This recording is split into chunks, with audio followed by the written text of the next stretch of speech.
तुम्ही बघत आहात प्रखर न्यूज. प्रत्येक क्षण, प्रत्येक घडामोड तुमच्या सोबत. सटाणा नगर परिषद हद्दीत सुरू असलेल्या शेतकरी सहकारी संघ लिमिटेडच्या नव्या इमारतीच्या बांधकामावरून आता वाद निर्माण झालाय. बांधकामासाठी आवश्यक परवानग्या, नियमांचं पालन आणि अतिक्रमणाच्या मुद्द्यावर माजी नगराध्यक्ष बाळासाहेब सोनवणे आणि सामाजिक कार्यकर्ते सुहास पवार यांनी आक्षेप नोंदवलाय. या प्रकरणाची चौकशी करून दोषींवर कारवाई करण्यात यावी, तसेच नियमांचं पालन होत असल्याची खात्री झाल्यानंतरच बांधकामाला परवानगी देण्यात यावी. या मागणीसाठी आज स्वातंत्र्य दिनाच्या दिवशीच नगर परिषदेच्या कार्यालयाच्या मुख्य प्रवेशद्वाराजवळ सोनवणे आणि पवार यांनी आमरण उपोषण सुरू केलंय.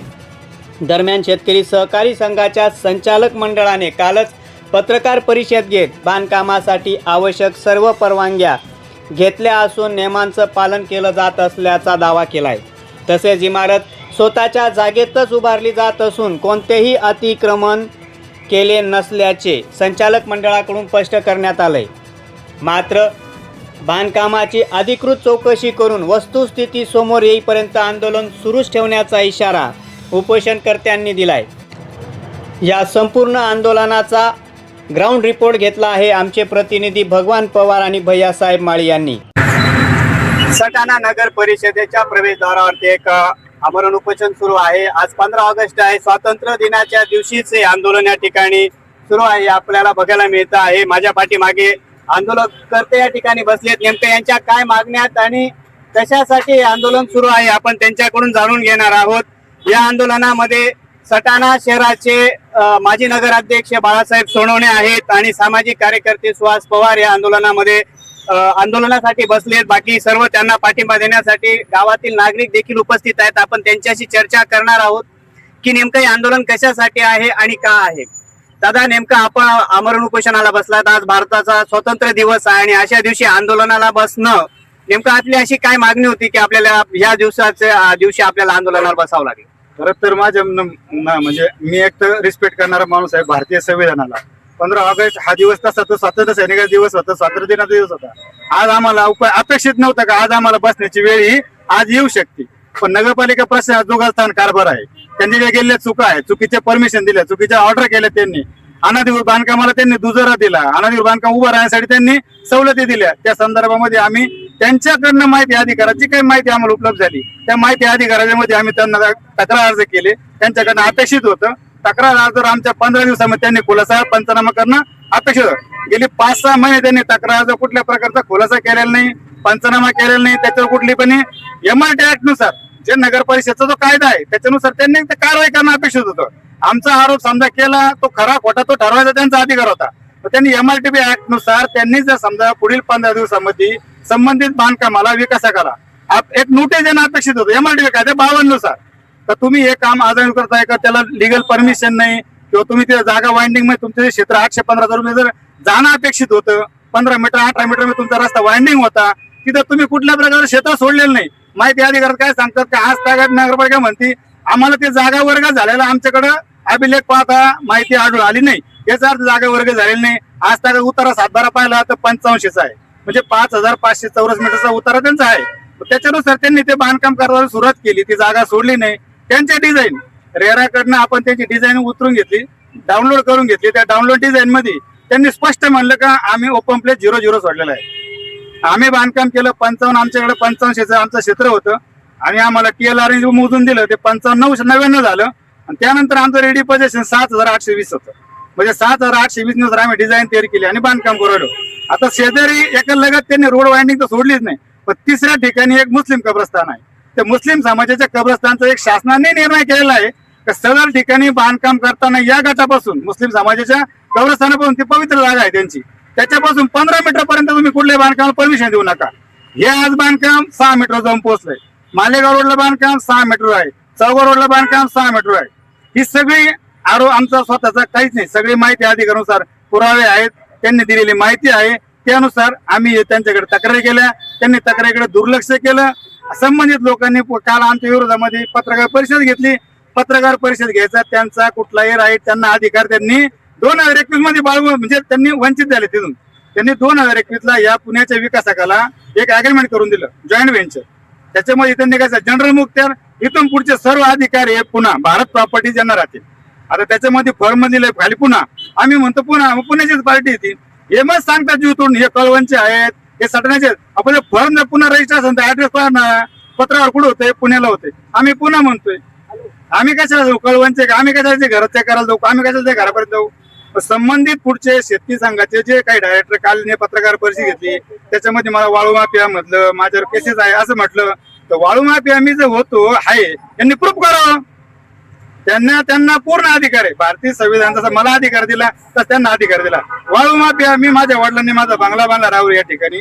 वाळू विकतची घेतली आम्ही सगळी, रितसर वाळू विकतची घेतली, परमिटची घेतली, परमिट घेऊन घेतली. हा, खडी माझी स्वतःची होती, माझं स्टोन क्रेजर स्वतःच होतं, खडी मी स्वतःची वापरली. दुसरी गोष्ट त्यांचं म्हणणं आहे का केसेस दाखल याच्यावर पिंपळनेरला पोलीस स्टेशन पिंपळनेर 45 किलोमीटर आहे, जावा. एखादं त्यांनी माझ्यावर एखादं कंप्लेंट तक्रार आणावं, फक्त जे म्हणतात ते आणावं. यांचे 4 फटर पाय धरून घेईन मी, आणि जर नसेल मग मी माझ्या पद्धतीने काय करायचं करतो यांचं. पण तुमच्यावर असा पण, परंतु काल झालेल्या पत्रकार परिषदेमध्ये शेतकरी संघाच्या संचालक मंडळाकडून काही आरोप झालेले आहेत की त्यांचं असं म्हणणं आहे की जे संकुल उभं राहत आहे आणि त्याच्यामध्ये तुम्हाला काहीतरी आर्थिक तुमची मागणी होती का, तिथे काहीतरी गाळे तुम्हाला मिळायला पाहिजे होते, शॉपिंग तुम्हाला मिळायला पाहिजे होते, अशी काही मागणी तुमच्याकडून करण्यात आली होती, असे काही पुरावे पण त्यांच्याकडे आहेत असं त्यांचंही म्हणणं आहे. याच्यावर तुमचं काय उत्तर आहे? हे बघ, जर त्यांच्याकडे पुरावे असतील, पोलीस स्टेशन त्यांना जवळ आहे, रितसर पोलीस स्टेशन मध्ये जावं. जे काही त्यांच्याकडे पुरावे त्यांनी गुन्हा दाखल करावा माझ्यावर. मी नाही म्हणत नाही, पुरावे तरी त्यांच्याकडे आहेत, त्यांच्यापासून आम्ही पण शिकलो कसे पुरावे गोळा करायचे, काय करायचे. आता हे महाशय मराठा महासंघाचं काम करता, मराठाचं काम करता. त्यांनी मराठा समाजाविषयी एक अर्वाच्य शब्दात वाक्य वापरलेलं आहे. हे जर वाक्य मी जर व्हायरल केलं, यांना रोड मराठा समाज माझा, जे मराठा समाजाचं गुणगान गातात रोडवर फिरवणार मराठा समाजांना, त्या संदर्भात जरांगे पाटील भेटणार आहे मी, त्यांना तो कॉल ऐकवणार आहे मी. हा मराठा समाजाविषयी या माणसाचं काय स्पीच होतं देतो मी, त्यांना उत्तर देतो ना, काय अडचण नाही. आणि जे मागणी आम्ही केली ना, काय मी काय मागितलं काय नाही. माझे मुलं उच्च शिक्षित आहेत, बाबांचे मुलं उच्च शिक्षित, ते लाईनला लागलेत, माझे मुलं बी लाईन लागलेत. आम्हाला कुठं धंदा करायचा आहे? बरं, आम्ही जर काही मागितलं होतं तुम्ही प्रेसला काय सांगता, पोलिसांकडे जात नाही? जा ना पोलिसांकडे, खंड्यांचा गुन्हा दाखल करा, तुमच्याकडे काय पुरावे ते दाखल करा. ते म्हणतात ना इंडोर काहीतरी निरोप आला, इंडोर आउटडोर काय नाही, 4 फाटर बसले मला रोडवर, सगळं ओपन म्हणा, काय अडचण नाही. माझी परिस्थिती आहे, मी भाडे राहतो भाडे राहतो. मी काही त्यांच्यासारख्या काही चुकीच्या पद्धतीने कुठले काही आम्हाला कमवलेले नाही, किंवा मी तळताड घेऊन कोणती प्रॉपर्टी कमवलेली नाही. घेतली असते तर त्याचा उपभोग तसा होतो, त्याचा रिएक्ट तसा होतो त्या प्रॉपर्टीचा. कारण जे पेरलं ते उगवतं, याच्यावर माझा ठाम विश्वास आहे. आजच्या या आंदोलनामध्ये सटाणा शहराचे माजी नगराध्यक्ष बाळासाहेब सोनवणे, ज्यांना बाबा म्हणून ते परिचित आहेत, ते सुद्धा या ठिकाणी आमरण उपोषणाला बसलेले आहेत. बाबा, नेमकं काय कारण आहे आपण उपोषणाला बसलेला आहात? असा काय विषय होता शेतकरी सहकारी संघाचा की त्यांनी असं काही काम केलेलं आहे की ज्याच्यामुळे आपल्याला त्यांच्या विरोधात हे आंदोलन करावं लागतं? कारण शेतकी संघाचं 7,500 सभासदांचा असल्यावरती हा शेतकी संघ खाजगीकरण करण्याच्या याच्या दृष्टीने वाटचाल चालू आहे. आणि जे शेतकी संघाची कोट्यवधी रुपयाची इस्टेट होती ही यांनी वेळोवेळी ठिकठिकाणी विकसित करून स्वतःच्या नावाने, स्वतःच्या मुलांच्या नावाने आणि स्वतःच्या खाजगी कुटुंबासाठी त्याचा खर्च केलेला आहे. त्याचे यांच्याजवळ कायदेशीर पुरावे आहेत. आता तिडे बिल्डिंग ही शेतकी संघाची इस्टेट असताना असता काय त्या बिल्डिंगचं नगरपालिकेकडे कुठलंही कागदपत्रच नाही. नगरपालिकेकडे त्या बिल्डिंगचे कुठलेही कागदपत्र नाहीत. मग शेतकी संघाची एवढी मोठी इस्टेट गेली कुठं? परत त्याच पद्धतीने खाली प्रेस जवळ जे नगरपालिकेला 10 गाळे वर्ग केलेले होते की करापोटी शेतकी संघावरती जे कर्ज होतं नगर परिषदेचे, त्या कर्जापोटी यांनी जी 10 गाळे नगरपालिकेला साठेखत म्हणून करून दिले होते, तेच साठेखत केलेले प्लॉट हे यांनी परस्पर विकून टाकल्याने स्वतःच्या मुलांच्या नावाने करून घेतले. म्हणून आम्ही या ठिकाणी जी शेतकऱ्यांची बागलाण तालुक्याची जी संस्था आहे ही ऊर्जित अवस्थेत आणण्याकरता आम्ही त्या काळात बरेच प्रयत्न केले. म्हणून यांना काही ठिकाणी त्यांना मदतही केली. परंतु यांनी खाजगीकरण स्वतःच्या वैयक्तिक कुटुंबासाठी त्याचा उपभोग चालला आहे आणि त्यांच्या ठराविकच नातेवाईक त्यांनी त्या संघाच्या बॉडीमध्ये किंवा याच्यात ठेवलेले. म्हणून आम्ही या ठिकाणी या उपोषणासाठी बसलोय की हा संघ हा बागलाण तालुक्याचा सभासदांचा असल्या कारणाने तो बागलाण तालुक्यातील सभासदांचा व्हावा यासाठी या ठिकाणी आम्ही आमरण उपोषणाला बसलोय.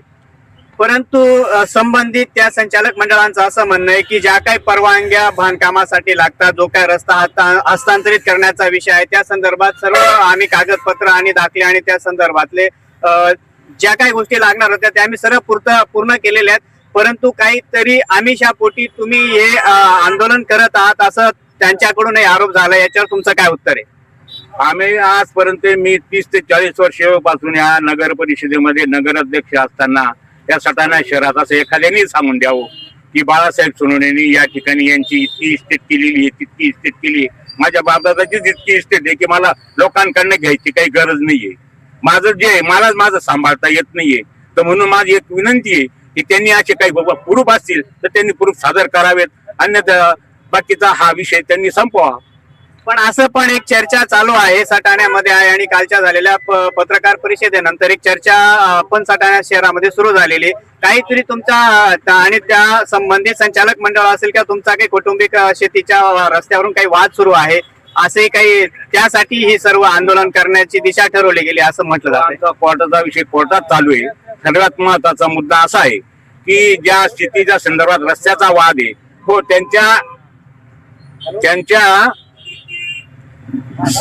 त्यांच्या सातबाऱ्यावर लिहिलेलं आहे. एक मिनिट, त्यांच्या सातबाऱ्यावर लिहिलेलं आहे की त्यांचा रस्ता कुठून आहे, काय आहे. त्यांच्या खरेदी खतामध्ये लिहिलेलं आहे रस्ता कुठून घ्यायचा, काय घ्यायचा. त्यांच्या वाटणी पत्रकामध्ये लिहिलेलं आहे रस्ता कुठून कसा काय आहे. हे सर्व हे माझ्याजवळ कागदोपत्री प्रूफ आहेत. आणि याच्यामध्ये त्यांच्या 21 गट नंबर 21 मधून रस्ता असताना 22 मधून मागण्याचा काय अधिकार आहे. बरं, त्यांच्या सातबाऱ्यावरच लिहिलेलं आहे, त्यांच्या वाटणी पत्रकात लिहिलेलं आहे, त्यांच्या खरेदी खतात लिहिलेलं आहे. मग इतकं असताना हा नाक आम्हाला त्रास देण्याच्या हिशोबाने हा आमच्या गटातनं रस्ता मागतायत. मग त्यांना म्हटलं या केसेस तुम्ही ज्या टाकतायत या केसेस तुम्ही तुमच्या पद्धतीने आवरा आणि मग आमच्याकडे या.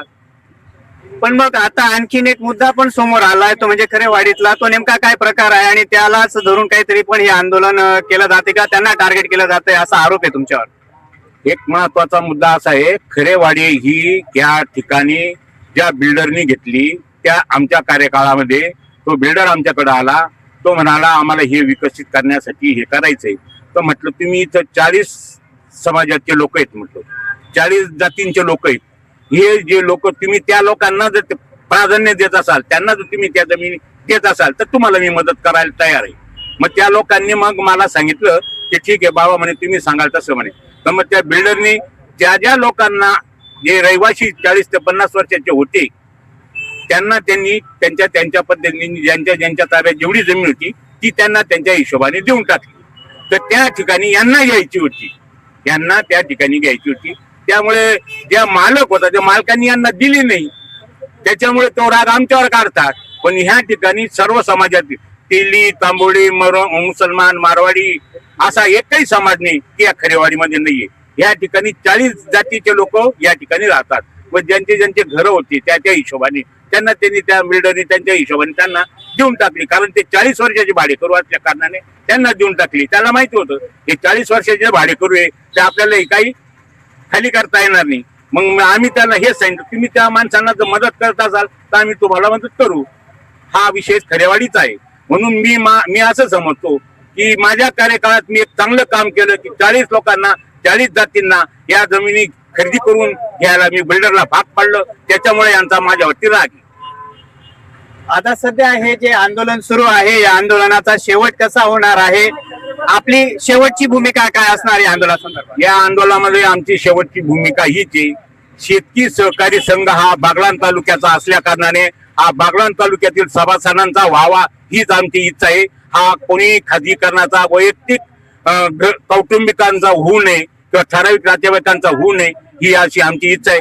जोपर्यंत हा बागलाण तालुक्यातल्या सर्व सभासदांचा जोपर्यंत मालमत्ता त्यांची होत नाही आणि बागलाण तालुक्याचे जे जुने सभासद आहे जोपर्यंत त्यांना हे पद्धतीने ते शेतकरी संघामध्ये विलिनी करत नाही तोपर्यंत आम्ही या ठिकाणी लढा देत राहू.